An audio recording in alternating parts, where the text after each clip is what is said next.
Saya share screen dulu.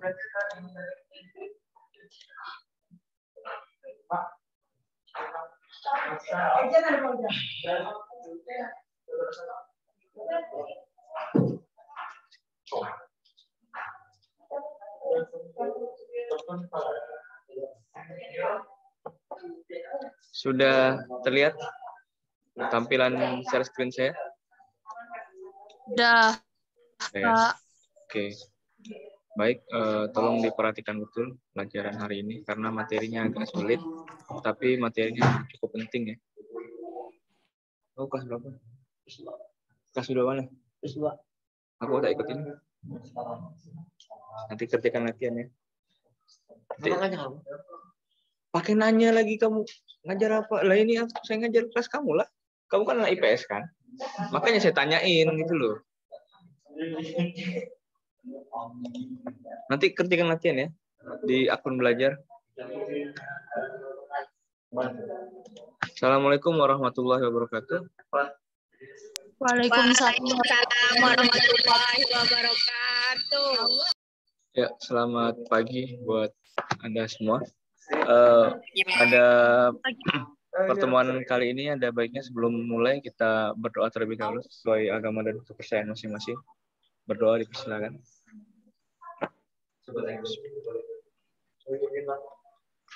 Berdoa selesai. Oke. Setelah kemarin kita sudah belajar Aufklärung dan Renaissance ya, terkait dengan KD 3.3 atau peristiwa besar di Eropa yang mempengaruhi dunia. Nah, maka sekarang kita berlanjut ke reformasi gereja. Nah, materi ini merupakan materi yang memang sudah ada di KD tersebut. Ini sejarah. Ya. Halo. Nah, materi ini memang materi yang memang ada di KD 3.3 tersebut ya. Dan memang wajib dipelajari karena meskipun ini kejadiannya itu mungkin peristiwanya ini lebih ke peristiwa untuk suatu agama tertentu atau terkait dengan agama tertentu, tapi peristiwa ini tuh suatu peristiwa yang besar dan berpengaruh di dunia hingga sekarang gitu. Jadi kita harus pelajari. Nah, mungkin bagi beberapa kawan-kawan ya atau adik-adik siswa yang beragama Nasrani mungkin pernah dengar istilah reformasi gereja. Reformasi gereja itu sebenarnya reformasi seperti apa sih kan? Nah, reformasi gereja berlangsung sekitar abad ke-16 Masehi, tepatnya pada tahun 1517. Nah, kalau Renaissance itu merupakan gerakan humanisme, gerakan kebudayaan, menemukan kembali semangat dan spirit kehidupan masyarakat Eropa pada masa Yunani kuno dan Romawi kuno, maka kalau reformasi gereja itu merupakan gerakan teologis dan gerakan politis. Nah, mengapa ya? Inilah yang menyebabkan mengapa reformasi gereja itu dipelajari dalam pelajaran sejarah peminatan. Karena dia ini gerakan yang besar, tidak hanya bersifat teologis semata, tidak hanya bersifat agama semata, tapi juga merupakan gerakan politik. Nah, termasuk peristiwa besar di Eropa karena dengan adanya reformasi gereja itu memantik timbulnya agama baru, yaitu aliran gereja baru, paham, ideologi, filsafat moral, dan sekulerisme. Nanti kita akan pelajari apa itu sekulerisme. Ya. Nah, sebenarnya apa sih yang menjadi latar belakang dari reformasi gereja? Yang pertama adalah kekuasaan Paus ya, akan kerajaan-kerajaan di Eropa. Jadi waktu itu Paus itu dulu berkuasanya di Roma ya, di Vatikan, sekarang Vatikan di sana di Italia. Nah, itu merupakan pemimpin tertinggi umat Katolik waktu itu. Dan Paus itu menganggap dirinya itu dapat mengintervensi semua kerajaan-kerajaan yang ada di Eropa. Nah, itu hal ini tidak disenangi oleh raja-raja di Eropa waktu itu. Kemudian yang kedua adalah jual beli indulgensi. Indulgensi itu adalah surat pengakuan dosa. Jadi sebenarnya kalau saya juga kurang paham seperti apa teknisnya, tapi dahulu orang itu dapat melakukan penebusan dosa atau istilahnya mengaku kepada pater atau bapak gitu ya ke gereja, dan itu dosanya bisa diampuni gitu ya mungkin ya. Nah, kalau sekarang kan hal seperti itu gratis, artinya tidak perlu bayar gitu. Nah, di masa itu mereka ini menjual belikan ini gitu. Kalau kamu mau mengaku kepada orang-orang suci, mau mengaku gereja, nanti diberikan surat bukti pengakuan, dan surat bukti inilah yang diperjualbelikan. Nah, inilah disebut indulgensi. Padahal kan hal seperti itu tidak boleh diperjualbelikan, gitu kan. Kemudian yang ketiga adalah marak praktik simoni di kalangan klerus. Klerus itu rohaniawan. Nah, simoni itu apa? Simoni itu jual beli jabatan. Nah, jadi para klerus ini bisa memperjualbelikan jabatan mereka di gereja gitu. Jadi kan kalau kita lihat struktur gereja itu kan sebenarnya dari tingkatan-tingkatan, misalnya dari tingkat kecamatan, tingkat kota, provinsi, dan sampai tertinggi kan itu ada tingkatan-tingkatannya. Nah, itu hal seperti itu dulu tuh bisa diperjualbelikan tanpa klerus ini harus berjuang, tanpa klerus ini harus mengikuti sejumlah persyaratan, tahapan, dan sebagainya. Itu bisa dijualbelikan. Nah, ini sebenarnya tidak boleh. Kemudian yang keempat adalah gereja menjadi institusi pemupuk harta, karena banyak derma-derma, sumbangan-sumbangan, dan sebagainya itu diberikan kepada gereja, tapi tidak memperhatikan kesejahteraan masyarakat yang hidup di sekitarnya. Kita jangan bayangkan bahwa masyarakat Eropa pada waktu itu kaya-kaya ya, tapi banyak juga dulu masyarakat Eropa yang miskin. Kemudian praktik korupsi, indisipliner, dan gaya hidup hedonis klerus. Jadi seharusnya kan rohaniawan atau klerus yang bekerja di gereja itu kan dia harus jujur, harus sederhana, harus disiplin gitu kan, menunjukkan ajaran-ajaran agamanya secara baik gitu. Nah, tapi yang terjadi pada zaman itu adalah sebaliknya. Dengan adanya jual beli jabatan aja sebenarnya itu sudah sebuah korupsi, gitu kan? Tidak disiplin, dan gaya hidupnya yang harusnya seorang rohaniawan atau klerus itu kan hidupnya sederhana, tapi malah hidup dengan harta yang cukup banyak. Dan yang keenam adalah gereja dianggap sudah melenceng jauh dari ajaran Kristus. Ada juga selanjutnya yaitu ketidakpuasan. Ini alasan terakhir atau latar belakang terakhir. Bagi kaum penguasa atau raja-raja di Eropa waktu itu dan kaum bangsawan, ketidakpuasan mereka kepada institusi gereja adalah karena titah atau perintah paus itu kadang-kadang sewenang-wenang dan membatasi hak mereka. Nah, ini tidak disenangi. Padahal mereka itu pemimpin agama, bukan raja ya. Raja itu merasa dirinya di bawah mereka. Kemudian ketidakpuasan lain juga terjadi di kalangan rohaniawan sendiri gitu loh. Ada rohaniawan yang berpendapat bahwa setiap individu semestinya memiliki kebebasan dalam menafsirkan Alkitab, bukan monopoli pastor, bukan monopoli uskup dan paus gitu. Nah, sehingga apabila ada ketidaktahuan yang misalnya rohaniawan atau masyarakat tidak tahu apa sih terjemahan atau arti dari ayat ini gitu. Nah, yang berhak menafsirkan itu menurut mereka itu sebenarnya semua rohaniawan harusnya berhak menafsirkan gitu. Nah, tapi di kalangan paus waktu itu, di kalangan gereja waktu itu, yang berhak menafsirkan ya mereka. Selain dari mereka tidak boleh ada orang lain yang boleh menafsirkan ayat-ayat yang ada dalam Alkitab. Nah, sebenarnya bagaimana sih bisa sampai terjadi reformasi gereja? Sebenarnya sebelum tahun 1517 sudah ada perselisihan antara gereja dengan beberapa raja-raja di Eropa. Salah satu yang paling terkenal adalah perseteruan antara Bonifacius ya, Paus Bonifacius VIII dengan Raja Philip IV dari Prancis. Ya. Raja Philip IV yang berkuasa dari tahun 1268 sampai 1314 itu menghendaki tidak ada pihak-pihak yang lain ikut campur dalam jalannya sistem monarki. Artinya Paus menginginkan bahwa artinya Philip IV menginginkan dia sebagai raja dapat memerintah secara penuh, tidak diintervensi oleh perintah-perintah dan kekuasaan dari paus. Nah, oleh sebab itu, Philip IV mengeluarkan aturan bahwa melarang klerus atau rohaniawan untuk membuat undang-undang. Nah, sebelum Philip IV itu rohaniawan itu diajak oleh raja sebelumnya untuk sama-sama membuat undang-undang, dan yang undang-undangnya itu menguntungkan pihak gereja. Nah, semenjak Philip IV jadi raja, itu Philip IV nggak mau ngajak rohaniawan lagi untuk membuat undang-undang atau membuat peraturan di negaranya. Murni peraturan itu dibuat oleh raja.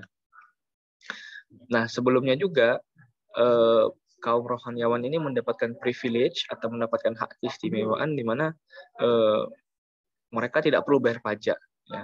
Mereka bisa hidup dengan tenang tanpa memikirkan pajak. Nah, ini nggak disukai oleh Philip IV karena bagaimanapun juga sumber pendapatan negara Prancis adalah dari pajak. Maka sebab itu Philip IV memutuskan agar seluruh warga negara Prancis, meskipun dia seorang klerus, harus membayar pajak. Dan kemudian akhirnya perseteruannya akhirnya meluas, dan Philip IV bahkan mengkampanyekan gerakan anti otoritas kepausan. Dan ini dianggap oleh si paus ini membahayakan karena nanti kalau Prancis ngajak-ngajak anti paus, nanti negara-negara lain ikut-ikutan gitu kan. Nah, agar memperkuat posisinya tersebut, gereja mengeluarkan sejumlah bula. Bula itu adalah surat keputusan ya. Beberapa yang terkenal adalah surat bula Clericis Laicos dan Unam Sanctam ya. Ya, Clericis Laicos itu isinya adalah melarang semua raja-raja di Eropa waktu itu untuk memungut pajak kepada klerus atau rohaniawan tanpa persetujuan si paus tersebut. Jadi adanya bula Clericis Laicos itu usaha paus untuk menekankan ya, agar raja-raja di Eropa jangan sampai untuk memungut pajak kepada anak buahnya, dalam hal ini adalah klerus-klerus. Dan kemudian ada juga bula yang baru lagi, yaitu bula Unam Sanctam. Bula Unam Sanctam itu isinya menyebutkan bahwa kekuasaan spiritual dan kekuasaan duniawi ada di tangan paus dan para raja adalah bawahan paus. Nah, ini yang membuat Philip IV semakin jengkel kepada paus, dan akhirnya Philip IV tuh sampai menangkap paus waktu itu. Nah, selain itu ada juga kritik dari para teolog-teolog yang ada di sekitar Eropa. Misalnya dari John Wycliffe yang ada di Inggris, dia mengkritik institusi gereja yang dianggap pertama, menurutnya hak gereja atau kuasa duniawi itu menurutnya tidak ada pada Sri Paus. Karena saat Yesus Kristus itu meninggal ya, atau menurut Islam diangkat gitu kan, itu tidak pernah mentasbihkan atau mengangkat paus sebagai pemimpin umat, sehingga paus bukan berarti wakil Kristus, sehingga nggak pernah dalam sejarahnya Yesus itu mengangkat paus gitu. Jadi paus itu suatu jabatan atau suatu posisi yang baru setelah Yesus Kristus meninggal. Nah, ini suatu hal yang dikritik oleh John Wycliffe. Dan kemudian hak gereja atas kekayaan. Menurut John Wycliffe, harta milik gereja adalah milik negara. Gereja harusnya tidak memiliki harta duniawi. Dan gereja itu harus miskin dan sederhana, sebagaimana gereja pada awal kekristenan. Nah, ini yang dikritik oleh raja-raja juga dan oleh John Wycliffe. Menurutnya gereja tuh nggak boleh kaya. Paus menuntut properti di gereja di Eropa adalah milik paus. Semua properti, semua rumah itu milik paus. Seharusnya nggak boleh. Nah, kritik John Wycliffe ini disebarluaskan oleh Jan Hus yang tinggal di Cekoslovakia. Nah, kritik dari teolog yang paling berpengaruh luas ialah yang disampaikan oleh Martin Luther. Jadi ini sosok utama dari reformasi gereja. Ini ibaratnya itu main maker atau sosok paling utama dalam reformasi gereja, pendobraknya. Pada 31 Oktober 1517 dia memaku 99 daftar dalil-dalil kesalahan gereja di mana di gereja di Jerman, di gereja di Wittenberg di Jerman. Tujuannya adalah dia memangku kesalahan gereja itu di pintu gereja adalah untuk mereformasi kepercayaan, doktrin, dan praktik-praktik dalam gereja Katolik. Nah, ini ya, Martin Luther memulai kritik dengan menggali 95 dan berisi kepercayaan, doktrin, dan praktik dalam gereja Katolik Roma yang menurutnya harus segera direformasi atau diubah. 41 diantaranya daftar kesalahan. Jadi dari 95 itu tidak semuanya kesalahan. Ada hal-hal yang menurutnya perlu direformasi, ada juga yang menurutnya hal-hal yang salah. Kemudian ini dibalas dengan perintah Paus Leo X mengeluarkan Bulla Exorcia, di mana Martin Luther harus mencabut ke 95 dalil. Tapi nasibnya Martin Luther ini tergantung juga, artinya juga mendapat banyak tentangan dari raja-raja di Eropa waktu itu yang masih kuat mendukung Paus. Pada 18 April 1521 Luther disidang oleh Raja Charles V akibat perbuatannya. Namun ia lolos dan mendapatkan perlindungan oleh Pangeran Frederick III yang ada di Jerman. Pada 25 Mei 1521 melalui edik Charles V, Raja Charles melarang penyebarluasan dalil Luther dan memerintahkan menangkapnya. Tapi ia sudah disembunyikan oleh salah satu pangeran yang suka dengan Martin Luther, suka dengan pemikiran Martin Luther, pro dengan gerakannya, yang namanya Pangeran Frederick III di Kastil yang ada di Jerman. Dan mulai saat itulah sebelumnya yang Alkitab yang sebelumnya hanya tersedia dengan bahasa Latin mulai diterjemahkan menjadi bahasa Jerman. Jadi itulah mungkin pertama kalinya Alkitab itu diterjemahkan di luar bahasa aslinya. Ya. Kemudian pada 1526 Charles V memutuskan untuk membiarkan aktivitas para reformator dan akhirnya membuat gagasan reformasi gereja. Pada 1529, Charles V membatalkan keputusan tahun 1526 yang memberikan kebebasan aktivitas para reformer gereja. Dan lama-lama Raja Charles V itu sadar bahwa reformasi gereja itu semakin hari semakin perlu diadakan. Sehingga Charles V berpikiran sudah saatnya untuk membiarkan para reformer ini beraktivitas. Hal tersebut mendapat kecaman atau protes yang luas oleh berbagai kalangan dari golongan kerajaan maupun bangsawan. Dan inilah menjadi cikal bakal munculnya istilah Protestanisme yang terus digunakan hingga sekarang. Jadi agama Protestan itu muncul karena gerakan ini, gerakan reformasi gereja itu. Artinya mereka yang memprotes mereka yang kaum reformer ini yang setuju dengan gagasan-gagasan Martin Luther membuat suatu aliran baru dalam agama Nasrani, yaitu Protestanisme, di mana agama ini sampai sekarang masih bertahan. Jadi ada dua, ada yang Katolik, ada yang Protestan.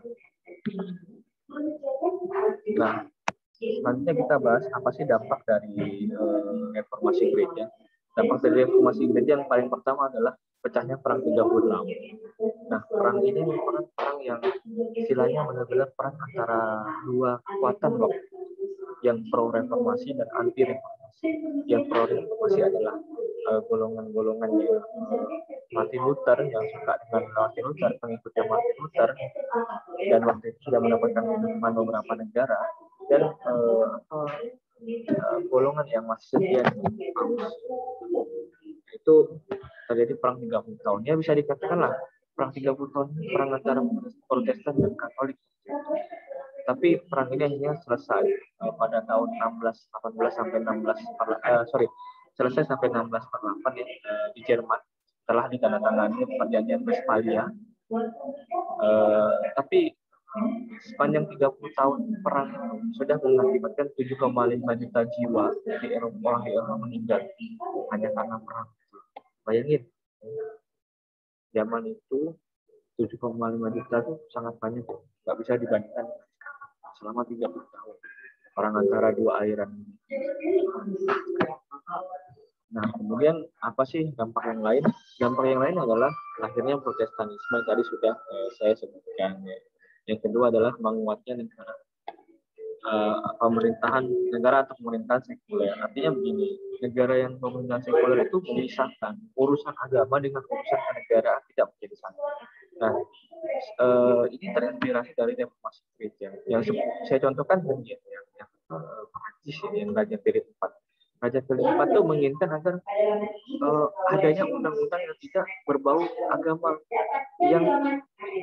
yang dapat menurutnya menghambat kebebasannya raja dan pembantu-pembantu. Makanya dia melarang klerus untuk membantu membuat undang-undang, sehingga undang-undang yang ada atau peraturan hukum yang ada itu murni peraturan hukum dari raja, tidak ada sangkut pautnya dengan agama, tidak dibumbui oleh agama. Itu yang membuatnya negara pemerintah atau negara sekuler. Dan dengan adanya negara sekuler, institusi gereja itu ditempatkan di bawah negara, bukan lagi negara di bawah gereja. Tapi sekarang gereja di bawah negara. Dan bahkan negara yang sekuler itu, pemerintah yang sekuler itu tidak menetapkan satu agama resminya negaranya. Beda dengan dahulu sebelum reformasi gereja, rata-rata setiap negara di Eropa menetapkan agama resmi dalam agama Nasrani. Tapi setelah ada reformasi gereja, itu tidak menetapkan apa agama resmi. Ya, kalau gereja Protestan mau tumbuh silakan, gereja Katolik mau tumbuh silakan, Islam mau tumbuh silakan. Artinya membuka seluas-luasnya agama apapun untuk berkembang. Dan kemudian lahirnya demokrasi dan reformasi ini juga penting, karena dengan adanya reformasi gereja, negara-negara menjadi lebih bebas. Sebelumnya tidak ada demokrasi, dalam artian seorang raja yang akan diangkat itu kalau tidak dapat persetujuan dari paus tidak bisa diangkat. Nah, sekarang dengan adanya reformasi gereja, demokrasi lebih luas. Dan yang terakhir, secara lebih jauh, sebenarnya juga memunculkan lahirnya gereja Anglikan. Gereja Anglikan itu merupakan pecahan gereja yang sekarang terpusat ya, itu berada rata-rata di sekitar Inggris. Di sekitar Inggris raya itu alirannya gereja Anglikan. Nah, ini suatu hal yang merupakan dampak dari reformasi gereja. Secara lebih jauh lagi sebenarnya ada juga reformasi gereja Katolik. Jadi akhirnya secara perlahan-lahan setelah reformasi gereja berhasil, setelah munculnya agama Protestan, gereja Katolik itu juga akhirnya melakukan sebuah reformasi atau pembenahan pada institusinya. Hal-hal yang tadi saya sebutkan tidak disiplin, kemudian hedon dan sebagainya itu dilarang, dan jadilah seperti sekarang ini, ya, menjadi gereja yang kuat, menjadi gereja yang disiplin dan memiliki organisasi yang bagus. Nah, mungkin itu materi yang saya sampaikan kepada Anda semua ya. Mungkin ada yang ingin ditanyakan, silahkan terkait dengan reformasi gereja ini. Kalau ada silahkan.